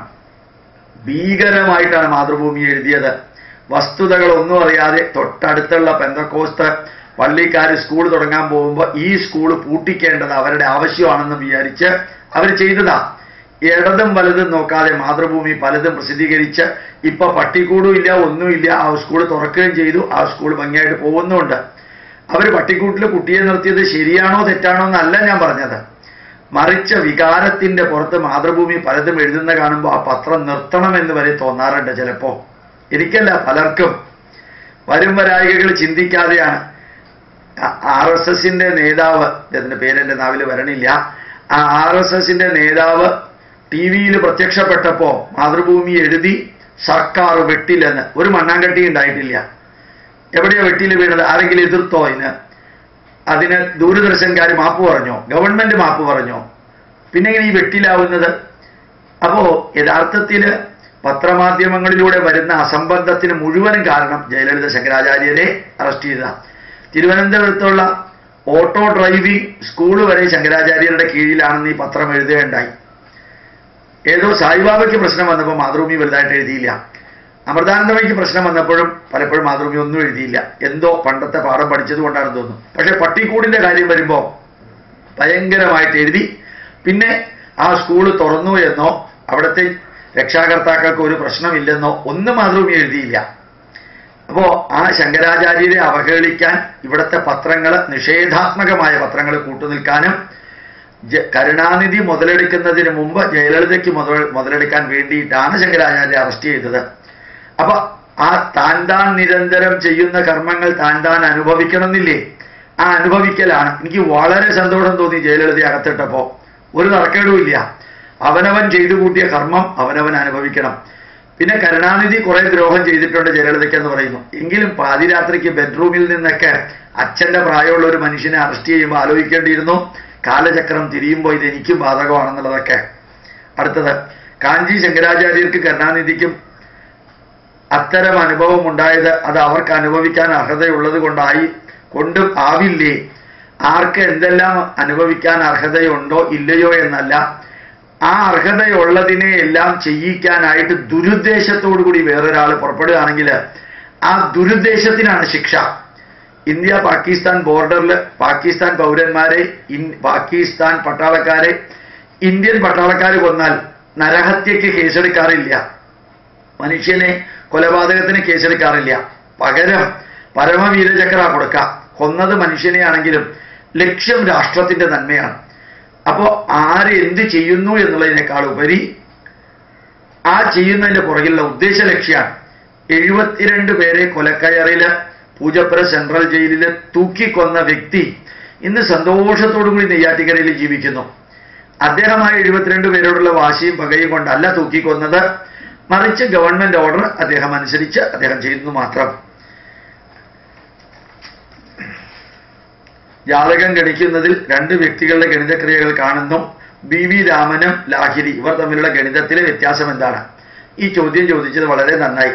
ഇവർ തമ്മിലുള്ള വ്യത്യാസത്തിനെ കുറിച്ച് ഡീറ്റെയിൽ ആയിട്ട് ഞാൻ പഠിച്ചിട്ടില്ല. ഇനി അത് പഠിക്കാൻ ശ്രമിക്കാം. ഇങ്ങനൊരു ചോദ്യം വന്നത് എനിക്ക് വളരെ ഉപകാരമായി. രണ്ടും തമ്മിൽ വലിയ വ്യത്യാസമില്ല. ജനറലി പറയുന്നത് ഭാവാധിപതിക്ക് പ്രാധാന്യം കൂടുതലാണ് ബി വി രാമന്റെ കാൽക്കുലേഷനിൽ. ഭാവത്തിൽ നിൽക്കുന്ന ഗ്രഹത്തിനാണ് പ്രാധാന്യം കൂടുതൽ ലാഹിരിയുടെ ശിഷ്ടപ്രകാരം എന്ന് പറഞ്ഞ് കേട്ടിട്ടുണ്ട്. അതിനേക്കാൾ കൂടുതൽ എനിക്ക് അറിഞ്ഞൂടാ. മന്ത്രവാദം കൊണ്ട് നന്മയോ തിന്മയോ ചെയ്യാൻ കഴിയുമോ? അത് മനസ്സിനെ സ്വാധീനിച്ചു എങ്കിൽ കുറെ നന്മയുണ്ടാവും, മനസ്സിനെ സ്വാധീനിച്ചു എങ്കിൽ കുറെ തിന്മയുണ്ടാക്കാം. എൻ്റെ വീടിൻ്റെ അടുത്ത വീട്ടില് ഒരാൾ ചെന്ന് പറയാമെന്ന് വിചാരിക്കാം, അപ്പുറത്തെ വീട്ടിൽ താമസിക്കുന്ന ഗോപാലകൃഷ്ണൻ നിങ്ങളുടെ വീട്ടില് ഏതോ ഒരു കോർണറിൽ മന്ത്രവാദം ജപിച്ച കുറെ സാധനങ്ങൾ കുഴിച്ചിട്ടിട്ടുണ്ടെന്ന് പറഞ്ഞെന്ന് വിചാരിക്കാം. ആ വീടുകാരൻ്റെ അടുത്ത വീട്ടുകാരൻ്റെ സ്വസ്ഥത നശിച്ചാൽ ഇതിൽ പേടിച്ച് അതാ മന്ത്രവാദത്തിന്റെ എഫക്റ്റാ. അയാളുടെ സ്വസ്ഥത നശിച്ചാൽ അത് തിന്മയാണ്. അത് മന്ത്രവാദം കൊണ്ട് വരുന്നതല്ല, സൈക്കോളജി കൊണ്ട് വരുന്നതാണ്. അതുകൊണ്ട് മന്ത്രവാദം കൊണ്ട് നന്മയും ചെയ്യാം തിന്മയും ചെയ്യാം സൈക്കോളജിക്കലി. മന്ത്രവാദം കൊണ്ട് ബാധ ഒഴിപ്പിക്കാൻ കഴിയുമോ? സൈക്കോളജിക്കലി ബാധയുണ്ടെന്ന് ധരിച്ചുകൊണ്ട് നടക്കുന്ന ചിലർക്ക് മന്ത്രവാദത്തിൽ വിശ്വാസം ഉണ്ടെങ്കിൽ അത് പ്രയോജനപ്പെടും. അതിന് ഈ അടുത്ത കാലത്ത് ഒരു മുസ്ലിം മൗലവി ഒരു മുസ്ലിം സ്ത്രീയെ ചവിട്ടി ഓടിച്ച് കൊലപാതകം നടത്തിയിരുന്നു. മുസ്ലിങ്ങളായത് കാരണം ഇന്ത്യ ഗവൺമെന്റും കേരള ഗവൺമെന്റും കേസെടുക്കില്ല.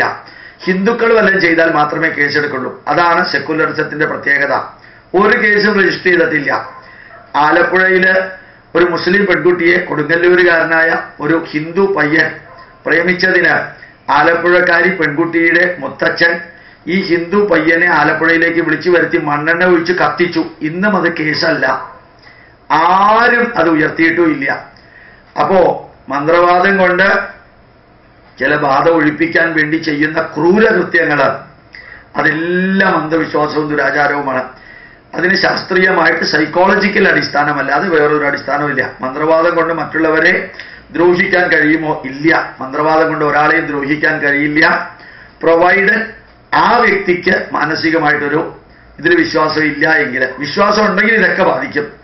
പിന്നെ എന്തുകൊണ്ടാണ്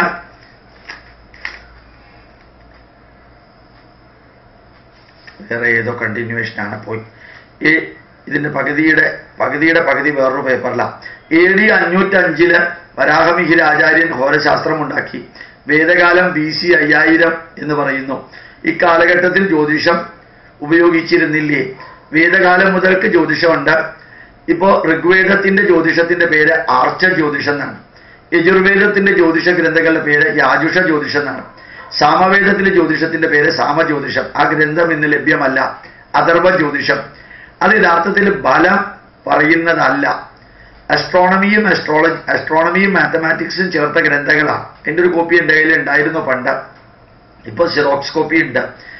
അപ്പൊ യഥാർത്ഥത്തില് ജ്യോതിഷം ഇന്നത്തെ പോലെ വന്നത് AD 505 ഹോരശാസ്ത്രത്തിന്റെ അടിസ്ഥാനത്തിലും ബൃഹജ്ജാതകത്തിന്റെ അടിസ്ഥാനത്തിലും വരാഹമിഹിരാചാര്യൻ എഴുതിയതാണ്.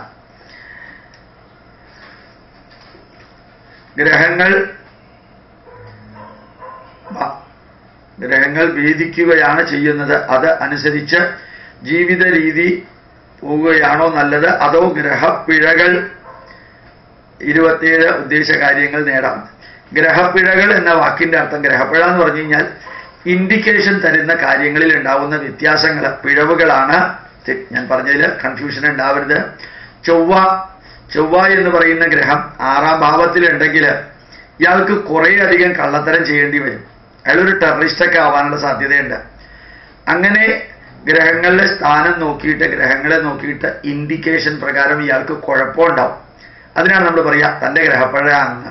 അതായത് തനിക്ക് ജീവിതത്തിൽ അനുഭവിക്കാനുള്ള പ്രശ്നങ്ങളുണ്ട് എന്ന് ഇൻഡിക്കേറ്റ് ചെയ്യുന്നൊരു വാക്കാണ് മലയാളത്തിലെ ഗ്രഹപ്പിഴ.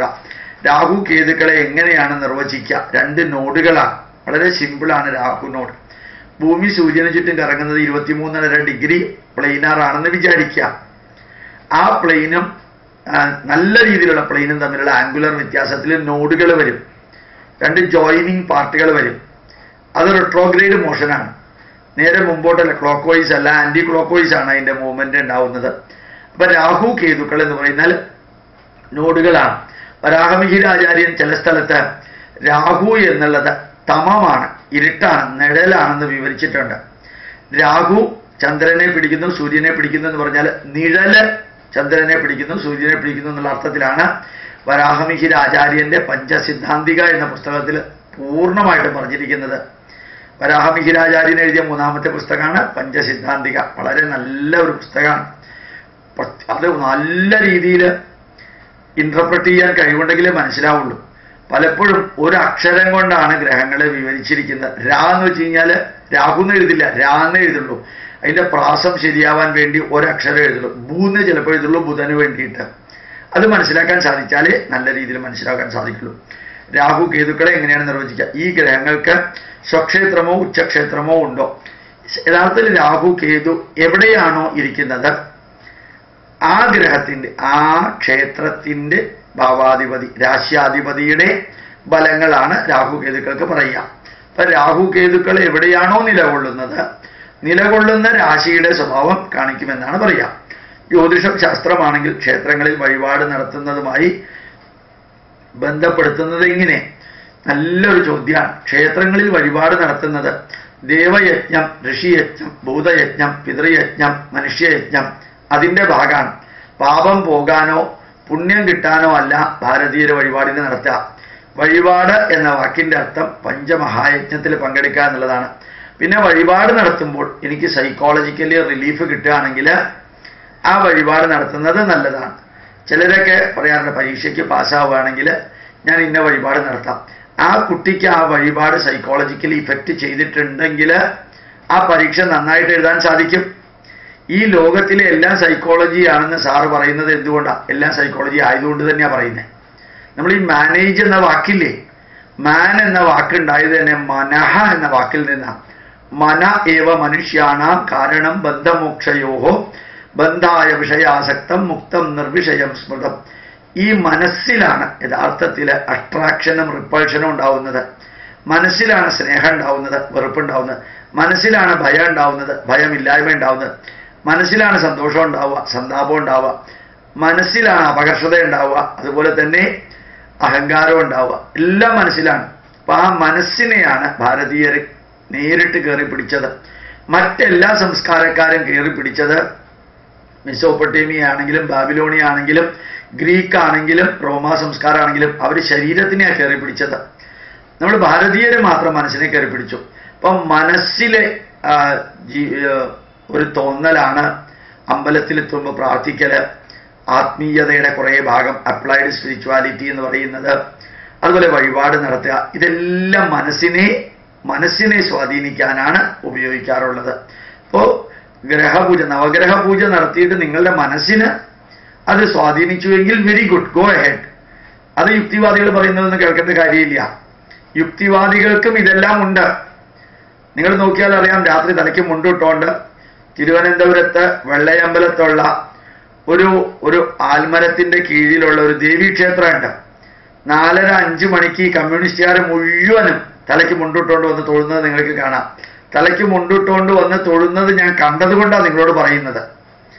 അവര് പുറത്ത് നിരീശ്വരവാദികളും യുക്തിവാദികളുമാണ്, അകത്ത് അതൊന്നുമല്ല. എല്ലാത്തിൻ്റെയും മനസ്സിൽ ആത്മീയതയുണ്ട്, സൈക്കോളജിയുണ്ട്. അതുകൊണ്ട് നമ്മുടെ അമ്പലത്തിലെ പൂജാവിധികളും എള്ളുതിരി കത്തിക്കലും നെയ്ത്തിരി കത്തിക്കലുമെല്ലാം നിങ്ങളുടെ മനസ്സിനെ സ്വാധീനിക്കുമെങ്കിൽ അതിന് എഫക്റ്റ് ഉണ്ട്. മനസ്സിനെ അതൊന്നും സ്വാധീനിക്കില്ല എങ്കിൽ അതൊന്നും എഫക്റ്റ് ചെയ്യില്ല. നിങ്ങൾ ആലോചിച്ച് നോക്കാം. ഞാൻ രാഷ്ട്രീയം പറയുകയാണെന്ന് ധരിക്കരുത്. അച്യുതാനന്ദന്റെ, ആരാധ്യനായ അച്യുതാനന്ദന്റെ മകൻ അരുൺകുമാർ ഗുരുവായൂർ അമ്പലത്തിൽ പോയി. അച്യുതാനന്ദൻ സാറിന് പറയായിരുന്നില്ലേ എനിക്ക് ഈശ്വരനിൽ വിശ്വാസം ഇല്ല, നീ അമ്പലത്തിൽ പോയാൽ നാട്ടുകാരെന്നെ കളിയാക്കെന്ന് പറയായിരുന്നില്ലേ? എന്തുകൊണ്ട് മകനെ പോലും അച്ഛനെ സ്വാധീനിക്കാൻ സാധിച്ചില്ല? കോടിയേരി ബാലകൃഷ്ണൻ സാറിന്റെ മകൻ 25,000 രൂപ ചോറ്റാനിക്കരയിൽ അന്നദാനത്തിന് കൊടുത്തു. കോടിയേരി ബാലകൃഷ്ണൻ സാറിന് പറയായിരുന്നില്ലേ അടുത്ത CPM സെക്രട്ടറി ഞാനാണ്, നീ ചോറ്റാനിക്കരയിൽ വഴിപാടിന് കൊടുത്താൽ ഹിന്ദു വർഗീയവാദികൾ അത് മുതലെടുക്കുന്ന? 94-ാമത്തെ വയസ്സിൽ KR ഗൗരിയമ്മ DYFIയുടെ മീറ്റിംഗിൽ പറഞ്ഞില്ലേ നിങ്ങൾ ഭാഗവതവും ഭഗവത്ഗീതയും വായിക്കണമെന്ന്? എന്തുകൊണ്ട് KR ഗൗരിയമ്മയെ DYFIക്കാരൻ നിങ്ങൾ മൂരാച്ചി ഫാസിസ്റ്റ് പിന്തിരിപ്പനാണ് എന്ന് പറഞ്ഞില്ല? എന്തുകൊണ്ട് പറഞ്ഞില്ല? എന്തുകൊണ്ട് EK നായനാരുടെ ഭാര്യയും മകനും കഴിഞ്ഞ ആഴ്ച ഗുരുവായൂർ അമ്പലത്തിൽ തൊഴാൻ പോയി? അവനവന്റെ ഭാര്യയെ പോലും മാറ്റാൻ പറ്റാത്ത പാർട്ടീസാണോ ലോകത്തിനെ മാറ്റാൻ പോകുന്നത്? EM ശങ്കരൻ നമ്പൂതിരിപ്പാട് പഴനി അമ്പലത്തിൽ പോയി തൊഴുത് 3 പ്രദക്ഷിണം വെച്ചപ്പോൾ മാതൃഭൂമിയിലെ ഡെപ്യൂട്ടി എഡിറ്ററായിരുന്ന കൃഷ്ണൻകുട്ടി നായർ അത് കണ്ടു. ആ കൃഷ്ണൻകുട്ടി നായർ EMSനോട് ചോദിച്ചു പഴനിയിൽ വെച്ച്, അങ്ങ് നിരീശ്വരവാദിയല്ലേ, അങ്ങെന്തിനാ ഈ അമ്പലത്തിൽ പ്രദക്ഷിണം വയ്ക്കുന്നത്? അദ്ദേഹം തിരിച്ചു പറഞ്ഞെന്നറിയാമോ? കൃഷ്ണൻകുട്ടി, ഞാൻ ഈ അമ്പലത്തിൽ പ്രദക്ഷിണം വെച്ചു തൊഴുതു എന്ന് ഇനി പത്രത്തിൽ എഴുതണ്ട. ഈ കൃഷ്ണൻകുട്ടി തന്നെ എന്നോട് ഇത് പറഞ്ഞത്. കൃഷ്ണൻകുട്ടി എന്ന് പറയുന്നത് Ernakulam TDM hall, Thottakkattu Diwans memorial, Ernakulam കരയോഗത്തിലെ പ്രസിഡന്റായിരുന്ന വ്യക്തിയാണ്. 10-20 കൊല്ലം. ഇപ്പോഴും അദ്ദേഹം ഉണ്ട്. അദ്ദേഹം നേരിട്ട് എന്നോട് പറഞ്ഞത്, ഈ EMSും ഈ അച്യുതാനന്ദനും ഈ പിണറായി വിജയന്റെ 2 മക്കൾക്കും ദേവി മഹാത്മ്യം ലളിതാ സഹസ്രനാമവും ബൈഹാർട്ടാ. അവർ അമൃതാനന്ദമയുടെ യൂണിവേഴ്സിറ്റിയിലാണ് പഠിച്ചത്. ഇപ്പൊ അവർ ഇന്ത്യയിലില്ല എങ്കിലും. അപ്പോ ഈ ദൈവവുമായിട്ട് ബന്ധപ്പെടുത്തുന്നത് എല്ലാവരും ബന്ധപ്പെടുന്നുണ്ട്. പുറത്ത് ഓരോ തരം വേഷം കാണിക്കും, അകത്ത് വേറൊരു തരം വേഷമാണ് അവർ കാണിക്കുക. ഇതൊക്കെ മനസ്സിനെ സ്വാധീനിക്കുന്നത് കൊണ്ടാണ് അവരിതെല്ലാം ചെയ്യുന്നത്.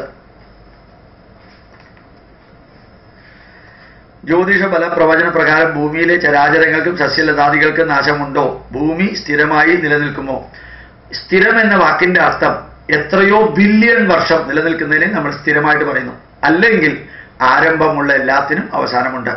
ഭൂമിയിലെ സർവ്വചരാചരങ്ങളും സസ്യലതാദികൾക്ക് നാശമുണ്ടോ? ശാരീരികമായിട്ട് എല്ലാത്തിനും നാശമുണ്ട്. ആത്മീയമായ ലെവലിലെടുത്താൽ അതിന് സ്ഥിരമായിട്ട് നാശമില്ല. ഒരാത്മാവ് അടുത്ത ആത്മാവിനെ തിരഞ്ഞെടുക്കുന്നു. ദേഹിനോസ്മിൻ യഥാ ദേഹേ കൗമാരം യൗവനം ജരാ തഥാ ദേഹാന്തര പ്രാപ്തി ധീരസ്തത്ര ന മുഹ്യതി. ഒരു ആത്മാവ് ഒരു ശരീരത്തെ സ്വീകരിച്ചാൽ അതിന് ബാല്യകാലമുണ്ട്, കൗമാരമുണ്ട്, യൗവനമുണ്ട്, അതുപോലെ തന്നെ വാർദ്ധക്യമുണ്ട്, ജരയുണ്ട്. അവസാനം ആ ശരീരത്തെ ഉപേക്ഷിച്ച് ആത്മാവ് അടുത്ത ശരീരത്തെ സ്വീകരിക്കുന്നു. ഇതൊരു നിരന്തര പ്രക്രിയയാണ്. അതുകൊണ്ട് സർവ്വചരാചരങ്ങൾക്കും ശാരീരികമായിട്ട് മരണമുണ്ടെങ്കിലും ആത്മതലത്തിൽ അതിന് മരണമില്ല, മാറ്റൽ മാത്രമേ ഉള്ളൂ. ഡിയർ സർ, എൻ്റെ മകൻ ഫേസ്ബുക്കിൽ കൂടി ഒരു കുട്ടിയെ പരിചയപ്പെട്ടു. 3 വർഷത്തിന് ശേഷം 9/10/2014 അവരുടെ എൻഗേജ്മെന്റ് നടന്നു. പക്ഷേ അവരുടെ ജാതകത്തിൽ നാൾപ്പൊരുത്തം ഇല്ല. അതിനാൽ പണിക്കർ ഉപദേശിച്ചിരിക്കുന്നത് എൻഗേജ്മെന്റ് നടന്ന് വിവാഹം കഴിക്കുന്നത് വരെയും ഓരോ മാസവും വടക്കുന്നാഥനിൽ ഒരു പൂജ നടത്തണമെന്നാണ്. വിവാഹശേഷം 7 നാൾക്കുള്ളിൽ രാമേശ്വരത്ത് പോയി വീണ്ടും താലി ചാർത്തണമെന്നും ഇതിൽ ആകെ വിഷമത്തിലാണ്. ഏതായാലും ജ്യോതിഷന്റെ അടുത്ത് എന്ന് നോക്കിയ സ്ഥിതിക്ക് ഇനി ഇത് ചെയ്യാതിരിക്കുന്നത് അതിനേക്കാളും വലിയ വിഷമവും. നിങ്ങൾക്ക് ഫേസ്ബുക്കിലൂടെ പരിചയപ്പെട്ട ആ കുട്ടിയെ അങ്ങോട്ട് കല്യാണം കഴിച്ചു കൊടുക്കാൻ വിരോധം ഇല്ല എങ്കിൽ ബാക്കി കാര്യങ്ങൾ നോക്കിയിട്ട് തറക്കേടില്ല എങ്കിൽ അച്ഛനും അമ്മയും തമ്മിൽ ചർച്ച ചെയ്തിട്ട് കല്യാണം കഴിച്ചു കൊടുക്കാമായിരുന്നു. വേണ്ടാത്തതിന് ജ്യോതിഷന്റെ അടുത്ത് പോയി. അദ്ദേഹം സതുദ്ദേശത്തോടു കൂടി വളരെ നല്ല കാര്യം പറഞ്ഞു. നിങ്ങൾക്ക് വിശ്വാസം ഉണ്ടെങ്കിൽ ചെയ്യുക, വിശ്വാസം ഇല്ലെങ്കിൽ ചെയ്യാതിരിക്കുക. പക്ഷേ നിങ്ങൾ വിഷമത്തിലാവാൻ കാരണം നിങ്ങൾ തന്നെയാണ് കുഴപ്പമുണ്ടാക്കിയത്. നിങ്ങൾ ജ്യോതിഷന്റെ അടുത്ത് എന്ന് ചോദിച്ചു. അദ്ദേഹം സ്വാഭാവികമായിട്ടും അദ്ദേഹം പറയേണ്ടത് പറഞ്ഞു. അദ്ദേഹം കണ്ടത് എഴുതാനാണല്ലോ നിങ്ങൾ അദ്ദേഹത്തിന്റെ അടുത്തേക്ക് പോയത്. അതുകൊണ്ട് വേറെ ഒന്നും ആലോചിക്കേണ്ട.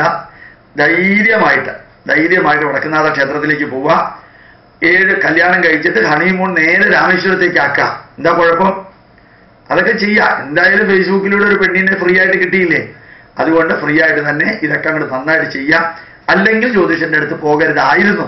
പോയതിന് ശേഷം ഇതുമാതിരിയുള്ള കാര്യങ്ങളെക്കുറിച്ച് വേണോ വേണ്ടയോ എന്ന് ചിന്തിക്കുന്നതിൽ ഞാൻ വല്ലതും പറഞ്ഞു എന്ന് വിചാരിക്കാം. അവസാനം ഈ കുട്ടിക്ക് ഇതുമായിട്ട് ഒരു ബന്ധമില്ലാത്ത എന്തെങ്കിലും സംഭവിച്ചു എന്ന് വിചാരിക്കാം.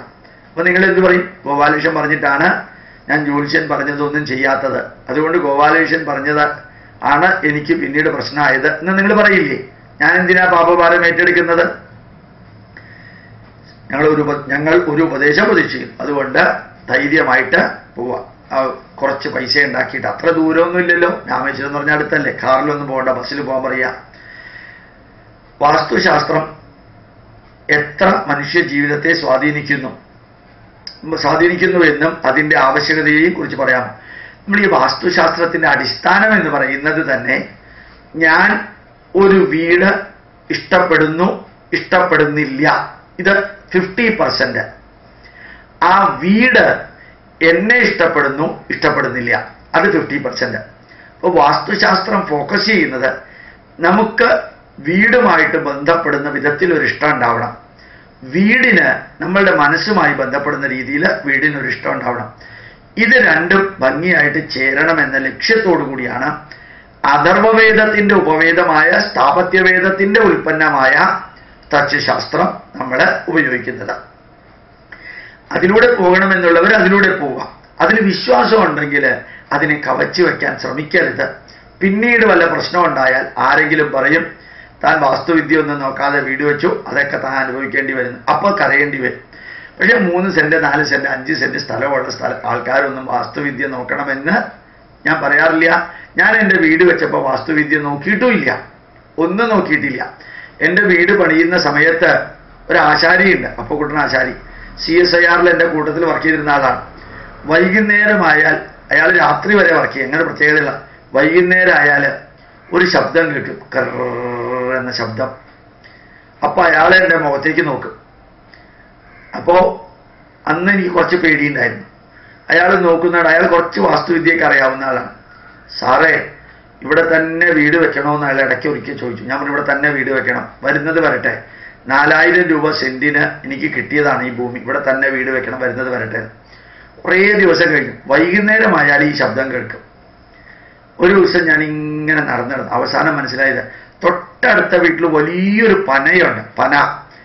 ആ പനയുടെ ഉണങ്ങിയ ഓല ചെറിയ കാറ്റില് ഇങ്ങനെ ആ തടിയുമായിട്ട് ഒരയുന്ന ശബ്ദമാണ്, കർറ് എന്ന ശബ്ദം. ഉച്ചയ്ക്കും ബാക്കി സമയത്തൊക്കെ നല്ല സൗണ്ട്, മറ്റേ സൗണ്ടുകളൊക്കെ ഉള്ളത് കൊണ്ടും നമ്മൾ ഓഫീസിലേക്ക് പോകുന്നത് കൊണ്ടും ആ സൗണ്ട് നമ്മൾ കേൾക്കില്ല. വൈകുന്നേരം രാത്രിയിലേക്ക് കടന്നാൽ ശാന്തതയാണ്. ആ പ്രദേശത്ത് വീടുകളേ ഇല്ല, എൻ്റെ വീട് മാത്രമേ ഉള്ളൂ. അതിന് മുമ്പിൽ കൂടെ ഒരു റോഡുണ്ട്, ആ റോഡിൽ കൂടെ വാഹനങ്ങൾ പോകുന്നതാണ് നമുക്ക് ശബ്ദം ഇത് കേൾക്കാതിരിക്കാൻ കാരണം. അപ്പം അത് പനയുടെ ശബ്ദമാണ്. പക്ഷെ എനിക്കതിൽ വലിയ ഭയമൊന്നും തോന്നിയിരുന്നില്ല. ധൈര്യമായിട്ട് തന്നെ ഞങ്ങൾ മുമ്പോട്ട് പോവുകയുണ്ടായി. പക്ഷേ വേറൊരാളുടെ വീടായിരുന്നു ഇതെങ്കിൽ എൻ്റെ തൊട്ടപ്പുറത്തുള്ള വീട്ടുകാരൻ ഇതുപോലെ ശബ്ദം കേട്ടിട്ട് അയാൾ പെന്തക്കോസ്റ്റ് ക്രിസ്ത്യാനിയെ അത് വിറ്റിട്ട് പോയി. പെന്തക്കോസ്റ്റ് ക്രിസ്ത്യാനിക്ക് കുഴപ്പമൊന്നുമില്ല, മറ്റേ ആൾ വിറ്റിട്ട് പോയി. എന്താ കാരണം എന്ന് വെച്ചാൽ അയാൾക്ക് ഇതൊക്കെ കേട്ടപ്പോൾ ആകെ ഭയമായി. അപ്പോൾ ഓരോരുത്തർക്ക് ഇതിൽ വിശ്വാസമുണ്ട്, അന്ധവിശ്വാസം ഉണ്ടെങ്കിൽ ഇതെല്ലാം ശ്രദ്ധിക്കണം, അല്ലെങ്കിൽ ഇതൊക്കെ വിട്ടുകളയണം. ഇപ്പോൾ നാം ആഘോഷിച്ചു വരുന്ന വിഷുദിനം മാറ്റേണ്ടതല്ലേ? വേണ്ട. AD 499, അതായത് AD 500 എന്ന് വെക്കാം, 1500 വർഷങ്ങൾക്ക് മുമ്പ് വിഷുവത്ത് എന്ന് പറയുന്നത് മാർച്ച് 31-ാം തീയതി ഉച്ചയ്ക്ക് 1 മണിക്കായിരുന്നു. ഭൂമിയുടെ കറക്കം കൊണ്ട് ഭൂമിയുടെ അയനാചലനം, പ്രസിഷൻ ഇക്വിനോക്സ്, ഒരു ആംഗുലർ മിനിറ്റ് വെച്ച് ഒരു വർഷത്തിൽ ഡ്രിഫ്റ്റ് ചെയ്യുന്നുണ്ട്. അപ്പൊ 60 ദിവസം കഴിയുമ്പോൾ ശരിക്കും വിഷു എന്ന് പറയുന്ന ഒരു ദിവസം ഡ്രിഫ്റ്റ് ചെയ്യും. 60 ദിവസം കഴിയുമ്പോൾ വിഷു ഒരു ദിവസം ഡ്രിഫ്റ്റ് ചെയ്യും. ഏപ്രിൽ 14 എന്നല്ല, ഏപ്രിൽ 15 ആവും 60 വർഷം കഴിയുമ്പോൾ. വീണ്ടും 60 വർഷം കഴിയുമ്പോൾ ഞാനൊന്ന് തിരുത്താണ്, മാർച്ച് 21 എന്നുള്ളത് ഡ്രിഫ്റ്റ് ചെയ്ത് മാർച്ച് 22ലേക്ക് പോകും. വീണ്ടും 60 വർഷം കഴിയുമ്പോൾ മാർച്ച് 23ലേക്ക് പോകും. വീണ്ടും 60 വർഷം കഴിയുമ്പോൾ മാർച്ച് 24ലേക്ക് പോകും. അങ്ങനെ 1500 വർഷത്തെ 60 കൊണ്ട് ഡിവൈഡ് ചെയ്താൽ 23, 24 കിട്ടും. അപ്പൊ മാർച്ച് 21ന്റെ കൂട്ടത്തിൽ ഈ 24, 23 കൂട്ടിയാൽ നമ്മൾ ഏപ്രിൽ 14ലേക്ക് വരും. നിങ്ങൾ ഡിവൈഡ് ചെയ്ത് നോക്കാം. ഞാൻ അപ്രോക്സിമേറ്റ്ലി പറഞ്ഞതാണ്, സ്പീഡിൽ പറഞ്ഞതാണ്. 60 വർഷത്തിൽ ഒരു ദിവസത്തിന്റെ മാറ്റം ഉണ്ടാവുന്ന പ്രസിഷൻ ഇക്വിനോക്സിൽ ഉണ്ടാവുന്ന മാറ്റം കൊണ്ടാണ്. അത് 1500 വർഷം മാറിയപ്പോഴത്തേക്കും അതനുസരിച്ചിട്ട് മാർച്ചിൽ നിന്ന് ഏപ്രിൽ 24ലേക്ക് വിഷുവത്ത് മാറി. പക്ഷേ പകലും രാത്രിയും അത് തുല്യമായി തന്നെ നിലനിൽക്കുന്നു. പാശ്ചാത്യർ സായനം സ്വീകരിക്കുന്നു, നമ്മൾ നിരയനം സ്വീകരിക്കുന്നു. എന്താണ് നിരയനം എടുക്കാൻ കാരണം? നിരയനം എന്ന് പറഞ്ഞാൽ എനിക്ക് തോന്നുന്നത്, കൃത്യമായിട്ട് എനിക്ക് അറിഞ്ഞൂടാ, ഞാനത് നോക്കാം. ലാഹിരിയുടെയും BV രാമന്റെയും കാൽക്കുലേഷനെ കുറിച്ചൊരു ചോദ്യം ചോദിച്ചപ്പോൾ എനിക്കത് കൃത്യമായിട്ട് അറിഞ്ഞൂടാന്ന് പറഞ്ഞു. അതേപോലെ ഞാൻ നോക്കാത്ത ഒരു സംഭവമാണ് സായനം, അതുപോലെ നിരയനം.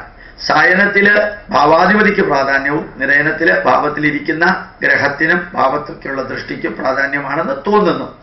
ഏതായാലും അതിൻ്റെ ഉത്തരം ഞാൻ ഉടനെ തന്നെ നോക്കിയിട്ട് വേണ്ടത് ചെയ്യുന്നുണ്ടായിരിക്കും. അടുത്ത ജന്മത്തിൽ മനുഷ്യനായി തന്നെ പുനർജനിക്കുമോ? നല്ല കർമ്മം ചെയ്താൽ ജനിക്കും, ഉറപ്പൊന്നുമില്ല. പക്ഷെ ബ്രയൻ വൈസ്, കാലിഫോർണിയ യൂണിവേഴ്സിറ്റിയിലെ സൈക്കാട്രി പ്രൊഫസർ പറഞ്ഞത് പ്രകാരം മനുഷ്യനായി തന്നെ ജനിച്ചാൽ മാത്രമേ മനുഷ്യർക്ക് റിട്രോഗ്രസീവ് ഹിപ്നോട്ടിസം നടത്തുമ്പോൾ അവരുടെ പൂർവീകമായ മനുഷ്യജന്മത്തെക്കുറിച്ചിട്ടുള്ളത് റിക്കളക്ട് ചെയ്യാൻ പറ്റുള്ളൂ. മനുഷ്യജന്മത്തിൽ നടന്നത് റിക്കളക്ട് ചെയ്യാൻ പറ്റുള്ളൂ, അല്ലാത്തത് റിക്കളക്ട് ചെയ്യാൻ പറ്റില്ല. അതുകൊണ്ട് മനുഷ്യജന്മം തന്നെയാണോ എന്ന് ഉറപ്പിച്ച് പറയാൻ എനിക്ക് സാധിക്കില്ല. ഒരു കാര്യം ഞാൻ വളരെ വ്യക്തമായിട്ട് പറയാം, കേരളത്തിൽ ധാരാളം സ്ഥലത്ത് നിങ്ങളുടെ പൂർവ്വജന്മത്തെക്കുറിച്ച് വിവരിക്കുക എന്ന് പറഞ്ഞ് സൈക്കോളജിസ്റ്റുമാര് പെട്ടിക്കട മാതിരി കൺസൾട്ടൻസി വെക്കുന്നുണ്ട്. സൈക്കോളജിസ്റ്റുമാരോ സൈക്കോളജിസ്റ്റായിട്ട് അഭിനയിക്കുന്നവരോ ഹിപ്നോട്ടിസം നടത്തി നിങ്ങളുടെ പൂർവ്വജന്മം പറയാമെന്ന് പറഞ്ഞ് ഒരിക്കലും അതുപോലെയുള്ള അബദ്ധത്തിലൊന്നും ചെന്ന് ചാടിയേക്കല്ലേ. നിങ്ങൾക്കിപ്പോൾ പൂർവ്വജന്മം അറിഞ്ഞിട്ട് വല്ല പ്രയോജനമുണ്ടോ? കഴിഞ്ഞ ജന്മത്തിൽ പൂർവ്വജന്മം അറിഞ്ഞിട്ടേ മതിയാവൂ എങ്കിൽ തമാശയായിട്ട് പറയുന്നു, കഴിഞ്ഞ ജന്മം ഒരു കഴുതയാണെന്ന് വിചാരിച്ചേക്കാം. പ്രശ്നം തീർന്നില്ലേ? ഇനി എന്താ മാറ്റാൻ പറ്റുമോ കഴിഞ്ഞ ജന്മത്തിന്? ഇല്ലല്ലോ. അപ്പൊ ധൈര്യമായിട്ട് മുമ്പോട്ട് പോകാം. നമ്മൾ ശ്രദ്ധിക്കേണ്ടത് മനസ്സിന് നന്മ വരുത്തുന്ന കാര്യങ്ങൾ ചെയ്യാം, ശരീരത്തിന് നന്മ വരുത്തുന്ന കാര്യങ്ങൾ ചെയ്യാം. കുടുംബത്തിലെ ഭാര്യ, ഭർത്താവ്, അച്ഛൻ, അമ്മ, മക്കള്, സഹോദരി, സഹോദരന്മാര് അവർക്ക് നന്മ വരുത്തുന്ന കുടുംബ ചൈതന്യം വർദ്ധിപ്പിക്കുന്ന കാര്യങ്ങൾ ചെയ്യാം. നമ്മുടെ ഹിന്ദു സംസ്കാരത്തിന് നന്മ വരുത്തുന്ന കാര്യങ്ങൾ ചെയ്യാം. നമ്മുടെ സമൂഹത്തിൽ വേദനിക്കുന്നവരുണ്ട്, വൃദ്ധരുണ്ട്, അനാഥരുണ്ട്, രോഗികളുണ്ട്. അവർക്ക് നന്മ വരുത്തുന്ന കാര്യങ്ങൾ, അവർ ഏത് മതത്തിൽപ്പെട്ടവരാണെങ്കിലും അവർക്ക് നന്മ വരുത്തുന്ന കാര്യങ്ങൾ ചെയ്യാം. നമ്മുടെ രാഷ്ട്രം, അത് മോദി ഭരിക്കട്ടെ, രാഹുൽ ഗാന്ധി ഭരിക്കട്ടെ, ഉമ്മൻചാണ്ടി ഭരിക്കട്ടെ, യെദ്യൂരപ്പ ഭരിക്കട്ടെ, അതൊന്നും നമുക്ക് പ്രശ്നമല്ല. നമ്മുടെ രാഷ്ട്രത്തിന് നന്മ വരുത്തുന്ന കാര്യങ്ങൾ ചെയ്യാം. ഇങ്ങനെ നന്മ ചിന്തിച്ച് നന്മയുടെ വീക്ഷണം നിലനിർത്തി നന്മയെ മുമ്പിൽ നിലനിർത്തിയിട്ട് സാക്ഷി നിർത്തിയിട്ട് നന്മ പ്രവർത്തിച്ചുകൊണ്ട് പോവുക. For every action there is N equal and opposite reaction. For every good action there is N equal and opposite good reaction. For every bad action there is N equal and opposite bad reaction. അതിൻ്റെ മലയാളമാണ് താൻ താൻ നിരന്തരം ചെയ്യുന്ന കർമ്മങ്ങൾ താൻ താൻ അനുഭവിച്ചിടുകെന്നേ വരൂ. താൻ താൻ നിരന്തരം ചെയ്യുന്ന സത്കർമ്മങ്ങൾ താൻ താൻ അനുഭവിച്ചിടുകെന്നേ വരൂ. അതുപോലെ താൻ താൻ നിരന്തരം ചെയ്യുന്ന ദുഷ്കർമ്മങ്ങൾ അതും താൻ താൻ അനുഭവിച്ചിടുകെന്നേ വരൂ എന്ന് ചിന്തിച്ച് ധന്യമായിട്ട് ജീവിക്കാം, നല്ല രീതിയിൽ ജീവിക്കാം. അതാണ് നമുക്ക്. ഒരു ചോദ്യവും കൂടി എന്നോട് ഓറലി ഒരാൾ ചോദിച്ചിരുന്നു. മനുഷ്യൻ ചന്ദ്രനിലേക്ക് ഇറങ്ങിയപ്പോൾ മനുഷ്യൻ ചൊവ്വയിലേക്ക് അടുത്ത കാലത്ത് പോയല്ലോ, അതോടുകൂടി ജ്യോതിഷം തകരില്ലേ? തകരുമെന്ന് കൈരളി ചാനൽ വിവരിച്ചിട്ടുണ്ട്. കൈരളി ചാനലിലെ കോമ്പയർ വിവരിച്ചിട്ടുണ്ട്. സാറിൻ്റെ അഭിപ്രായം കൈരളി ചാനലും അതുമായി ബന്ധപ്പെട്ട കുറേ യുക്തിവാദികളും ജന്മമെടുത്തിരിക്കുന്നത് തന്നെ ഹിന്ദു ധർമ്മത്തെ നശിപ്പിക്കാനാണ്. അവരെല്ലാവരുടെ അപ്പൂപ്പം വിചാരിച്ചാലും ഹിന്ദു ധർമ്മത്തെ നശിപ്പിക്കാൻ സാധിക്കില്ല. 650 വർഷം മുസ്ലിങ്ങളും 252 വർഷം ക്രിസ്ത്യാനികളും ഈ നാട് ഭരിച്ച് കുഴി തോണ്ടി കുളം തോണ്ടിയിട്ട് പോലും ഈ നാട്ടിലെ ജനതയ്ക്ക് ഒന്നും സംഭവിച്ചില്ല. ഈ ധർമ്മത്തെ നശിപ്പിക്കാൻ ഇവരെല്ലാം ഇവരുടെ അപ്പൂപ്പന്മാരെ വിചാരിച്ചാലും സാധിക്കില്ല.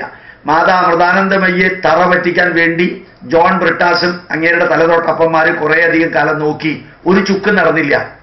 അതിൽ പുട്ടപർത്തിയിലെ സായിബാബയെ നശിപ്പിക്കാൻ ഇവിടുത്തെ ഓരോ അച്ഛന്മാരും കന്യാസ്ത്രീകളും കാണിച്ചു കൂട്ടുന്ന കൊള്ളരുതായ്മയും കള്ളത്തരത്തിനെതിരെ ഒന്നും മിണ്ടാതെ ഹിന്ദുക്കൾക്ക് വേണ്ടി മാത്രം തിന്മ ചെയ്യുന്ന ഒരു ചാനലിൽ എന്ത് പറഞ്ഞാലും അതിനൊക്കെ ഉത്തരം അന്വേഷിച്ചു പോകുന്നത് അബദ്ധമാണ്. എന്നാലും ഉത്തരം പറയാം. ഞാനൊരു ചോദ്യം ചോദിക്കാം. ചന്ദ്രനിൽ മനുഷ്യൻ ഇറങ്ങിയല്ലോ, എന്തെല്ലാം പരീക്ഷണം നടക്കി? റംസാനിലെ ചന്ദ്രിക എന്ന് പറഞ്ഞൊരു പാട്ട് കേട്ടിട്ടില്ലേ? റംസാൻ ചന്ദ്രനെ ആധാരമാക്കിയിട്ടല്ലേ? ചന്ദ്രന്റെ ഉദയത്തെ ആധാരമാക്കിയിട്ടല്ലേ? എന്നിട്ടെന്താ റംസാൻ ഇല്ലാണ്ടായോ മനുഷ്യൻ ചന്ദ്രനിലേക്ക് ഇറങ്ങിയപ്പോ? അപ്പൊ മനുഷ്യൻ ചൊവ്വയിലേക്ക് ഇറങ്ങിക്കുന്നത് ജ്യോതിഷം തകർന്നു പോവോ? തലയ്ക്ക് സുഖമില്ലാത്ത കുറേ പാർട്ടീസ് ബുദ്ധിജീവികളാണെന്ന് പറഞ്ഞ് നടക്കുന്നതിനെ കുറിച്ചൊക്കെ നിങ്ങൾ വിലയിരുത്തേണ്ട കാര്യമൊന്നുമില്ല. ആ പട്ടി കുരയ്ക്കും കാളവണ്ടി ചന്തയിലേക്ക് പോകുമെന്ന് മാത്രം വിചാരിച്ചാൽ മതി. എന്തായാലും ജ്യോതിഷം പഠിക്കുന്നതിൽ ധാരാളം മാർക്സിസ്റ്റുകാർ ഇപ്പോൾ ഉണ്ട്. ധാരാളം കമ്മ്യൂണിസ്റ്റുകാർ MLA മാരും MP മാരും എന്നെ രാത്രി വിളിക്കാറുണ്ട്. സാറേ ഞാനാ വിളിച്ചതെന്ന് പറയണ്ട, എൻ്റെ കാര്യം ഒന്ന് സാറ് നോക്കുമെന്ന്. ഞാൻ പറയാറുണ്ട്, ആര് വിളിച്ചാലും ഞാൻ നോക്കാറില്ല, എനിക്ക് താല്പര്യമില്ല. ഞാൻ ജാതകം നോക്കാനും എനിക്ക് സമയമില്ല, അതുമായിട്ട് വിവരിക്കാനും എനിക്ക് സമയമില്ല. ജീവൻ മരണ പ്രശ്നങ്ങളുമായിട്ട് ഒരാൾ ജാതകം കൊണ്ടുവന്നാൽ തീർച്ചയായിട്ടും ഞാൻ നോക്കും. അവരെ ആശ്വസിപ്പിക്കൽ എൻ്റെ ജീവിതത്തിൻ്റെ ഭാഗ, അവർക്ക് വഴി പറഞ്ഞു കൊടുക്കൽ എൻ്റെ ഭാഗ, മറ്റൊന്നുമായിട്ട് ഞാൻ ബന്ധപ്പെടാറില്ല. അതുകൊണ്ട് ചൊവ്വയിലേക്ക് ആളിറങ്ങിയത് കൊണ്ട് ഈ കുജൻ എന്നുള്ള രാശിചക്രത്തിൽ എന്തെങ്കിലും സംഭവിക്കുമെന്ന് ചോദിച്ചാൽ ചോദിച്ചവന്റെ മാനസിക രോഗത്തിന്റെ ലക്ഷണം അല്ലേ അത്? ചന്ദ്രനിൽ മനുഷ്യൻ ഇറങ്ങിയപ്പോൾ ഒന്നും സംഭവിക്കാത്ത ചൊവ്വയിലും ഒരു വണ്ടി പോയി ഇറങ്ങിക്കഴിഞ്ഞാൽ സംഭവിക്കുമോ? അത് മാത്രമല്ല, ജ്യോതിഷം ആധാരമാക്കിയിരിക്കുന്നത് ലഗ്നത്തിലല്ലേ? ലഗ്നത്തിനാണ് 50% ഇമ്പോർട്ടൻസ് ഉള്ളത്. ആ ലഗ്നം ഏത് രാശിയിൽ വരുന്നു അതനുസരിച്ചിട്ടാണ് ഭാവം തന്നെ കണക്കാക്കുന്നത്. അതനുസരിച്ചിട്ടാണ് ഏത് ഭാവത്തിൽ ഗ്രഹങ്ങൾ ഇരിക്കുന്നു എന്ന് കണക്കാക്കുന്നത്. ആ ലഗ്നം കണക്കാക്കുന്നത് ഭൂമിയെ അനുസരിച്ചാണ്. ആ ഭൂമിയിലല്ലേ 730 കോടി ജനങ്ങൾ താമസിക്കുന്നത്. എന്നിട്ടെന്താ ജ്യോതിഷം തകർന്നു പോയോ? വല്ലതുമൊക്കെ ചോദിക്കുന്നതിന് മുമ്പ് അവനവൻ എവിടെയാണ് നിൽക്കുന്നതെന്ന് ചിന്തിക്കാൻ കൈരളി ചാനലിലെ ചിലർക്ക്, എല്ലാവരും ഒന്നുമല്ല, സാധിച്ചിരുന്നു എങ്കിൽ ഇതുമാതിരിയുള്ള വിഡ്ഢിത്ത ചോദ്യങ്ങളും കമന്റുകളും അവർ പറയുമായിരുന്നില്ല. പിന്നെ വിഡ്ഢിത്തമാണെന്ന് അറിയാനുള്ള യോഗ്യതയില്ലാത്തവർക്ക് അതല്ലേ സംഭവിക്കുള്ളൂ എന്നുകൂടി ചിലപ്പോൾ തോന്നാറുണ്ട്. ഒരു കാര്യം ഉറപ്പാ, എന്തൊക്കെ പറഞ്ഞാലും ഒരു വരി കൂടി പറയാതിരിക്കാൻ നിവൃത്തിയില്ല. നമ്മുടെ പൈതൃക കലകള് കൈരളി ചാനലിൽ കാണിക്കുന്ന മാതിരി അമൃത ചാനലിൽ പോലും കാണിക്കാറില്ല. അത്ര ധന്യമായിട്ടാണ് കൈരളി ചാനലില് പൈതൃക കലകളും പൈതൃകമായിട്ടുള്ള മൂല്യങ്ങളും കാണിക്കുന്നത്. ഇതുപോലെ ഉള്ളതിനെ എതിർക്കുന്ന ഒരു വിഭാഗം അവിടെ ഉണ്ട്. നമുക്ക് ഒന്ന് ആലോചിക്കണ്ടേ, പലതരത്തിലുള്ള ചെടികളുണ്ട്. അതിൽ ചൊറിഞ്ഞണുണ്ട്, ആനച്ചൊറിയനുണ്ട്, അതിനകത്ത് കൂഴച്ചക്ക ഉണ്ടാവും, അതിനകത്ത് കാഞ്ഞിര ഉണ്ടാവും, അതിനകത്ത് തേക്കുണ്ടാവും, അതിനകത്ത് ഇരുമുള്ളുണ്ടാവും, അതിനകത്ത് പലതും ഉണ്ടാവും. അതുപോലെ മൃഗങ്ങൾ പല ടൈപ്പില്ലേ, പശുവുണ്ട്, കാളയുണ്ട്, കുതിരയുണ്ട്, ആടുണ്ട്, കോഴിയുണ്ട്, അതുപോലെ പട്ടിയുണ്ട്, പൂച്ചയുണ്ട്, സിംഹമുണ്ട്, കരടിയുണ്ട്, പുലിയുണ്ട്, എല്ലാം ഉണ്ട്. അതിൽ ചില പട്ടികൾ ചെന്നായയുടെ വിഭാഗത്തിൽപ്പെടും, ചില പേപ്പട്ടികളുണ്ട്, അതുപോലെ മനുഷ്യരിലുണ്ടെന്ന് നമ്മൾ വിചാരിച്ചാൽ മതി, പ്രശ്നം തീരും. പ്രണാമം, നമസ്കാരം.